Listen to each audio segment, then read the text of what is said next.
अस्सलाम वालेकुम friends, this is Ijaz from the medicine सरकार। ब्रेन या दिमाग, the most important part of the human body. Brain यानी दिमाग एक बहुत ही अहम हिस्सा है हमारे जिस्म का, जो कि हमारे जिस्म को कंट्रोल करता है, पूरे जिस्म को कंट्रोल करता है, बाहर की दुनिया का इंफॉर्मेशन लेकर अब खुद में स्टोर करता है और फिर उसको यूटिलाइज करता है अपने जिस्म के हिसाब से। एक नॉर्मल ब्रेन तरह तरह के काम कर सकता है, लेकिन जो एबनॉर्मल होता है या एक बीमार जहन होता है जिसमें कोई मसले मसाइल होते हैं और हो भी सकता है इसमें कोई शर्म वाली बात नहीं है, तो वो जो ब्रेन है वो सही तरह से परफॉर्म नहीं कर सकता।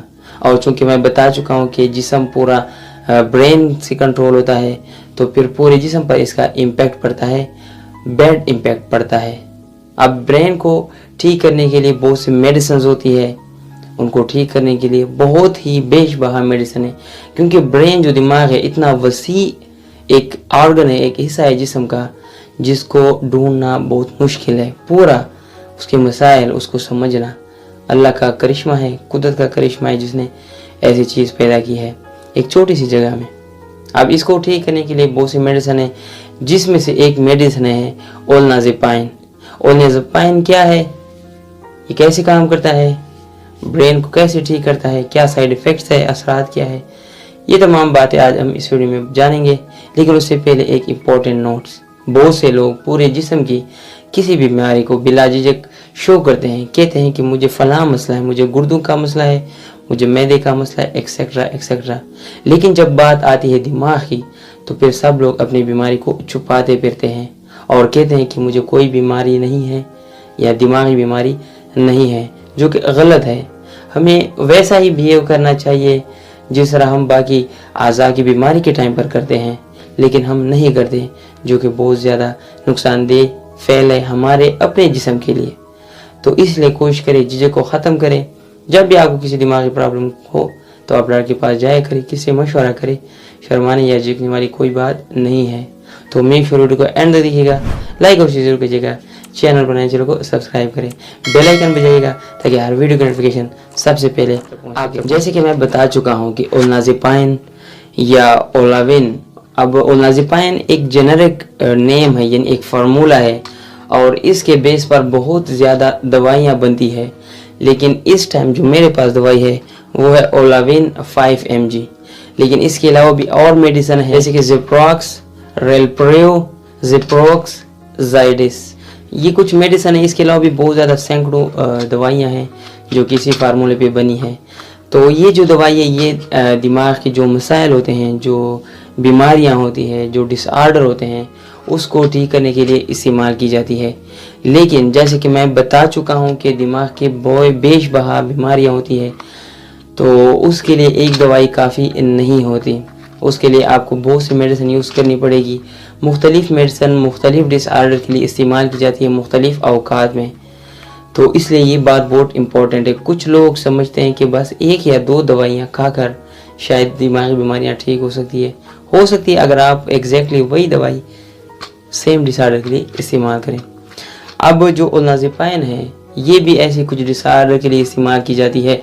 इससे पहले भी मैं एक वीडियो बना चुका हूँ, वो भी दिमागी मसाइल पर। अगर आप जानना चाहते हैं तो मैं यहाँ पर लिंक दे दूँगा, उस पर आप क्लिक करके वीडियो देख सकते हैं। ये मैं इसलिए बता रहा हूँ ताकि आपको आइडिया हो जाए कि वाकई में बहुत सी मेडिसिन होती हैं बहुत सी कंडीशन के लिए। आज हम ओलनाज़ेपाइन की बात करेंगे। ओलनाज़ेपाइन की अगर हम यहाँ पर बात करें इस्तेमाल की, तो ओलनाज़ेपाइन मेडिसिन सबसे पहले जो इसका मेजर रोल है वो है स्किज़ोफ्रेनिया में। स्किज़ोफ्रेनिया क्या कंडीशन है, एक ऐसी कंडीशन जो अक्सर लेट ओल्ड में आता है, यानी जब बंदा बूढ़ा होता है, जो बुढ़ापे की जो उम्र होती है उस टाइम पर ये बीमारी आती है, ये डिसऑर्डर आता है। इसमें आपकी जो स्पीच है, थिंकिंग है, ये सारी चीज़ें डिस्टर्ब होती है, क्या सोचते हैं, हर चीज़ में मसाइल आ पाते हैं। एक बहुत लंबी बीमारी है, इतना डिटेल से मैं आपको डिफ़ाइन करूँगा तो टाइम लगेगा और कुछ अल्फाज में इसको मैं डिफ़ाइन नहीं कर सकता। इसके अलावा बाइपोलर डिसऑर्डर, ये भी एक डिसऑर्डर है, ब्रेन डिसऑर्डर है। उसमें जो ओलनाज़ेपाइन है ये यूज़ होती है, दिमागी बीमारी है। ये भी तकरीबन स्किज़ोफ्रेनिया जैसी ही कुछ अलामात के साथ आती है। लेकिन इसके साथ यहाँ पर सोशल इंटरेक्शन में मसले होते हैं। वो ज़्यादा सोशल इंटरेक्ट नहीं होता, सोशल एक्टिव नहीं होता, लोगों के साथ उठना बैठना कम होता है, तो उसमें जो उलनाज़ेपाइन है वो इस्तेमाल किया जाता है इन दोनों कंडीशन में, स्किज़ोफ्रेनिया एंड बाइपोलर डिसऑर्डर।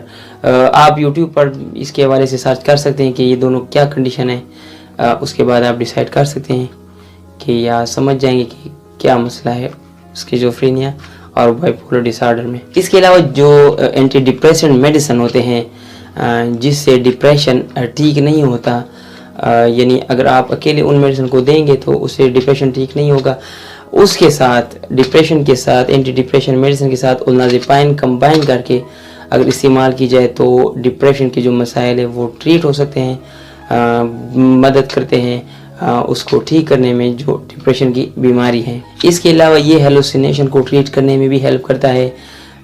जब एक इंसान क्लियर और पॉजिटिव सोच नहीं रखता, वहम आते हैं, बार बार खौफ आता है, रियलिटी में वो कुछ चीज़ें नहीं होती लेकिन वो महसूस करता है, उसे नज़र आती है, वो ऐसा सोचता है, ये हेलुसिनेशन होता है। इस बीमारी को भी ठीक करने के लिए उलनाज़ेपाइन इस्तेमाल किया जाता है और डे टू डे लाइफ में आपको पॉजिटिव और क्लियर थिंकिंग प्रोवाइड करता है, आपकी जो सोच और ख्यालात है वो मुस्बत करता है। अब ये तो बात हो गई इंडिकेशन के बारे में या इस्तेमाल के बारे में। अब हम बात करते हैं डोज के बारे में, क्योंकि डोज भी एक इम्पॉर्टेंट सेगमेंट है किसी भी मेडिसिन का। जब आप प्रॉपर डोज लेते हैं, इनफ डोज लेते हैं, तो फिर तभी ट्रीटमेंट मुमकिन होती है। अदरवाइज या तो ओवरडोज होगा या फिर लेस देन जो डोज है उससे कम होगा, फिर भी आपको फ़ायदा नहीं देगा। तो इस मेडिसिन की जो डोज है किसी भी पेशेंट को आप जो एडल्ट है 5 से 10 मिलीग्राम पर डे तक दे सकते हैं, लेकिन अगर उससे भी फ़र्क नहीं पड़ रहा तो मैक्सिमम जो डोज है वो 20 मिलीग्राम है। 20 मिलीग्राम तक आप उलनाज़ेपाइन जो टैबलेट है वो दे सकते हैं। अगर फार्म की बात की जाए तो ये इंजेक्शन फार्म में भी आता है और टैबलेट फार्म में भी आता है और डिज़ॉल्व में भी आता है, जो ज़बान में मुंह में जो हल हो जाता है।